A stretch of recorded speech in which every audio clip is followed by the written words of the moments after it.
Thomas Sankara, capitaine de 35 ans, président de la Haute-Volta, il a pris le pouvoir par un coup d'État le 4 août 1983.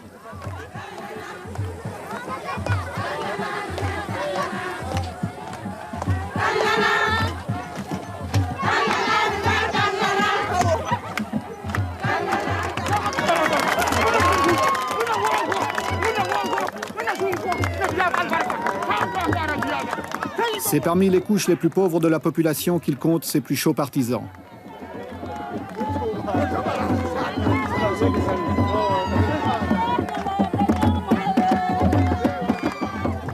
Malgré son jeune âge, son engagement politique n'est pas récent. En 1980, il est secrétaire d'État à l'information sous l'avant-dernier régime avant de démissionner.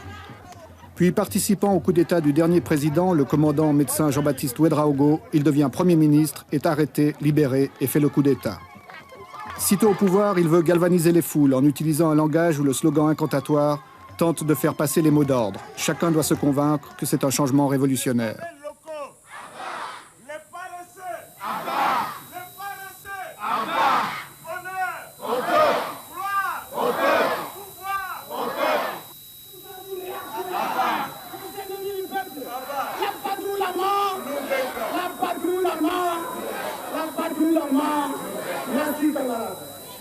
À Pau, les gens sont venus très nombreux pour lui apporter leur soutien.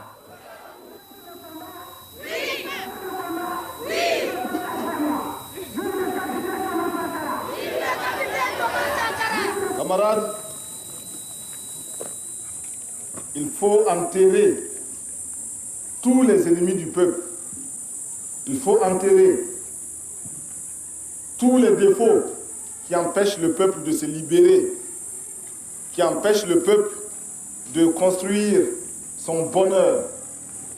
Si depuis 20 ans, chaque week-end, les femmes puisaient de l'eau comme elles le font, il y a longtemps que nous aurions rempli 20 barrages à Pau. Le pays n'est pas pauvre. Au contraire, il y a des ressources. En vous mettant au travail pour construire ces 20 villas, en vous mettant à la tâche, vous avez décidé de vous prouver à vous-même que vous êtes capable de transformer la réalité de cette ville de Pau. En effet, vous pouvez la transformer, cette réalité. Mais pour cela, il faut bannir de vos rangs les paresseux. Ceux qui ne veulent pas travailler. Il faut bannir de vos rangs les féodaux, les équilibristes. Ceux qui croient que ce chantier est pour eux l'occasion de devenir de petits patrons pour les élections futures. Tous ces gens, tout cela, il faut les mettre de côté. Il faut bannir de vos rangs les maris qui n'autorisent pas leurs femmes à aller sur les chantiers. Camarades, les mauvais maris, les mauvais maris, les paresseux, les voleurs, les maris réactionnaires, les petits patrons, les grands patrons, Abba, les détourneurs de fonds, Abba, les voleurs, Abba, Tontenga Yinga, Tonsakaku, Tontenga Yinga, Tonsakaku, Tonsakaku, Tontenga Yinga, Tontenga Yinga. Vive la révolution! Vive le capitaine Thomas Sankara! On ne peut pas se développer sans mobilisation. Nous ne pouvons pas nous développer si le peuple lui-même ne prend pas son destin en main. C'est le peuple qui doit construire le pays. Ce n'est personne d'autre. C'est 20 villas aujourd'hui. Demain, ça sera 20 écoles. Ça sera 20 dispensaires. Ça sera 20 maternités. Et chaque année, ce sera comme ça. Camarades, l'impérialisme, le colonialisme, le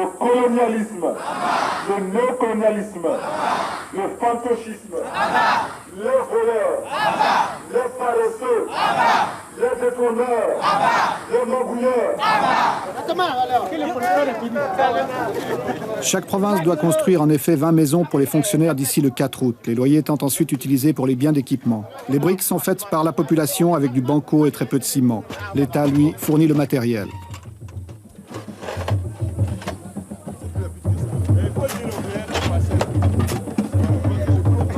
Moi, j'ai fait ça. Afin d'entretenir le moral de ceux qui travaillent, le capitaine Sankara multiplie les visites de ses chantiers en mettant chaque fois la main à la pâte.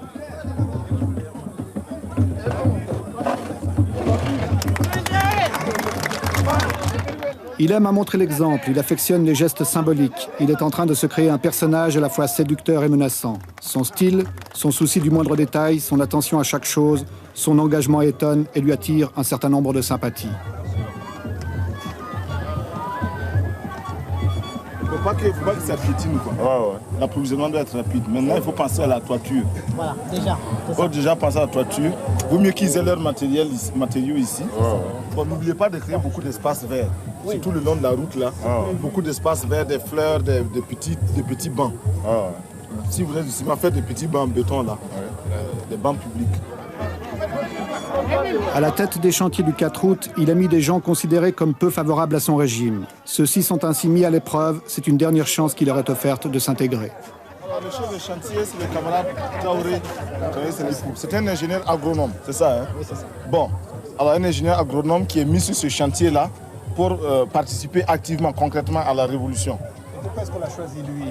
Mais comme la révolution n'exclut personne, mais donne à chacun la possibilité de se faire ou de se refaire, eh bien, lui est envoyé sur ce chantier-là. Mais voilà, il vit en parfaite harmonie avec le peuple militant de Pau, qui l'accepte, qui le suit et qui exécute ses mots d'ordre. Preuve qu'il intègre correctement la révolution et c'est effectivement un camarade. Monsieur le Président, est-ce que vous pensez que cet enthousiasme va durer longtemps?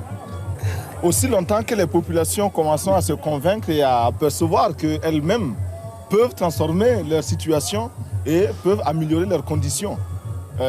Au début, c'était des mots, ce n'était que des mots et une adhésion euphorique. Le doute avait commencé à s'installer. Aujourd'hui, il est évident que dans ce bâtiment-là, qui se construit petit à petit, grâce à l'engagement des populations, ce bâtiment-là est la preuve que la révolution apporte effectivement quelque chose de qualitatif. Merci. Pour surveiller et encadrer le chantier, un commissaire politique a été nommé. Il peut s'appuyer sur les CDR, Comités pour la défense de la Révolution, formés surtout de jeunes très actifs. Dès son accession au pouvoir, le capitaine Sankara a effrayé certains milieux qui le considèrent comme étant l'homme de Kadhafi, l'homme de la Libye. L'homme de la Libye, peut-être que la Libye a des hommes. En tout cas, il n'en a pas ici. Et en tout cas, ce n'est pas moi. Je suis au contraire un voltaïque qui connaît ses réalités, la misère de son peuple, et qui voit aussi comment ailleurs d'autres ont eu le courage de prendre leurs responsabilités. Nous n'avons pas honte de dire que nous traitons avec Kadhafi, nous n'avons pas honte de dire qu'à certains moments, il nous a aidés à notre demande, et quand certaines de ces aides ne nous convenaient pas, nous le lui avons dit. Mais de là à dire que nous sommes influencés par Kadhafi, c'est absolument faux. Absolument faux parce que nous ne faisons pas ici ce que fait la Libye. D'abord, la Volta n'est pas la Libye. Ensuite, moi, je ne suis pas Kadhafi. Les voltaïques ne sont pas libyens. Cela est très important. Nos positions n'ont pas toujours plu. Mais nous voilà nous connaissons un dilemme. Soit taire nos positions que nous considérons comme vraies, donc taire la vérité. La vérité, c'est ce que chacun de nous a sa vérité, bien sûr. Nous n'avons pas la vérité absolue. Donc, consciemment mentir pour bénéficier des grâces de ceux qui peuvent nous aider ou de nos partenaires qui sont délicats et puissants. Ou alors leur dire la vérité dans la conviction, dans l'intime conviction que nous rendons service à notre peuple et à tout autre peuple. Aux Nations Unies, nous sommes membres du Conseil de sécurité des Nations Unies, nous recevons aujourd'hui des pressions multiples, multiformes pour orienter nos votes, pour orienter nos prises de position aux Nations Unies. Pouvons-nous nous taire lorsque l'on agresse un pays parce qu'il est petit? Pouvons-nous nous taire lorsque l'on envahit un autre pays? Nous estimons que si nous sommes aux Nations Unies et au Conseil de sécurité, et si nous n'y sommes pas simplement pour compléter les effectifs et pour la foire, nous devons avoir le courage de dire au nom des peuples qui nous ont fait confiance, car il s'agit de vote, et la Haute-Volta a eu plus de 104 pays qui l'ont élu, nous devons représenter leurs intérêts. Et en particulier, ces pays non alignés qui ont massivement voté pour la Haute-Volta, nous devons quotidiennement, constamment, courageusement défendre les intérêts des non alignés d'une manière particulière, mais d'une manière générale de tous les peuples qui s'indignent si nous ne voulons pas que le Conseil de sécurité des Nations Unies et les Nations Unies en général deviennent une caisse de résonance manipulée par quelques tambourinaires puissants, il nous faut, nous, membres, y exercer tout notre droit, même s'il est limité du fait que quelques-uns ont un veto qui est omniprésent. Nous avons donc des pressions. Mais malgré tout, une grande puissance comme la France, comme les États-Unis ou comme l'Union soviétique, s'ils décident de retirer une partie de l'aide qu'ils vous apportent actuellement, peuvent vous mettre dans de graves difficultés intérieures. Mais c'est vrai. C'est la raison pour laquelle nous sommes obligés de lutter contre l'impérialisme et ses manifestations. L'impérialisme, aujourd'hui, c'est qu'il est très important, il est plus utile pour lui de nous dominer culturellement, beaucoup plus que militairement. La domination culturelle est la plus souple, la moins coûteuse, la plus efficace. Et c'est pourquoi nous disons qu'aujourd'hui, pour renverser le régime de Haute-Volta, il n'est peut-être pas nécessaire d'amener des mercenaires puissamment armés. Il suffit simplement d'interdire l'importation du champagne ou du rouge à lèvres, je ne sais pas, ou des vernis à ongles. Cela suffit à nous renverser. Parce que la petite bourgeoisie aujourd'hui est convaincue qu'elle ne peut se passer de ces produits-là. Eh bien, il nous faut travailler à décoloniser les mentalités. Nous travaillons à reconditionner notre peuple, à accepter de vivre tel qu'il est, à ne pas avoir honte de ces réalités, à s'en contenter et même à s'en glorifier. C'est bien si les autres vivent comme cela, mais c'est normal que nous vivions autrement. Nous l'avons choisi. Et nous n'avons pas hésité à dire à d'autres pays, par exemple l'Union soviétique, que nous refusions une aide de l'Union soviétique qui n'était pas, de notre point de vue, à la hauteur de notre attente. Nous nous sommes expliqués et je pense que nous nous sommes compris. Mercredi, jour de réunion du Conseil des ministres. Ceux-ci s'y rendent dans leur nouveau véhicule de fonction.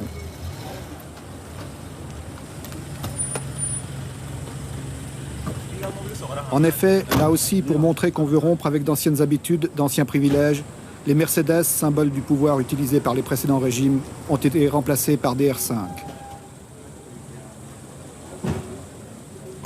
Il s'agit de frapper par des mesures spectaculaires. Le président a même décidé de faire de la Cadillac décapotable de son prédécesseur l'objet d'une tombola nationale.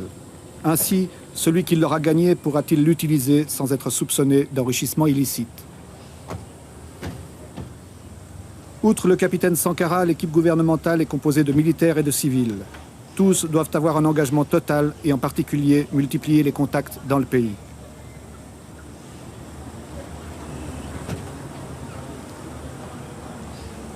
Tous les ministres civils ou militaires sont armés. Ils ont reçu une Kalachnikov que certains emportent même aux réunions du Conseil. Chacun a d'ailleurs suivi un entraînement militaire pendant quelques jours. La vigilance est de mise pour chacun dans un climat d'insécurité. Autre mesure de précaution, les lieux où se tiennent les conseils des ministres changent constamment. Ils ne sont connus qu'une demi-heure avant l'heure prévue. Le travail des ministres est chargé. Le programme qui est proposé aujourd'hui est austère, difficile. Pour toute l'équipe gouvernementale, il va représenter un effort considérable. Là aussi, chacun doit avoir ses dossiers bien préparés, bien étudiés. Le capitaine veille à l'engagement de chacun de ses ministres. La révolution, si elle promet un avenir radieux, elle part d'abord de sacrifices permanents. Et ces sacrifices, nous sommes décidés à les assumer. Et nous formons quotidiennement notre peuple à les accepter. Nous savons qu'ils sont lourds, très lourds. Ces sacrifices, nous avons demandé aux fonctionnaires de renoncer à une partie de leurs indemnités, parce qu'ils sont des privilégiés. Cela, vous vous en doutez, ne peut pas être bien accueilli partout. Ces sacrifices, nous demandons aux voltaïques de se mobiliser. Si ailleurs, si dans certains pays, on a pu détourner un fleuve, en Volta, nous pouvons bien le faire parce que nous avons des bras aussi vigoureux. Ces sacrifices, nous les imposons au gouvernement, aux membres du gouvernement auxquels nous imposons un rythme de vie, un train de vie très modeste. Nos ministres ne sont pas autorisés à voyager en classe première, en première classe dans les avions. Ils prennent les classes touristes. Et même quand il est possible de faire voyager par les avions charter, nous le faisons. Nous avons suspendu pour une longue période les brasseurs d'air, l'air conditionné dans les bureaux, etc.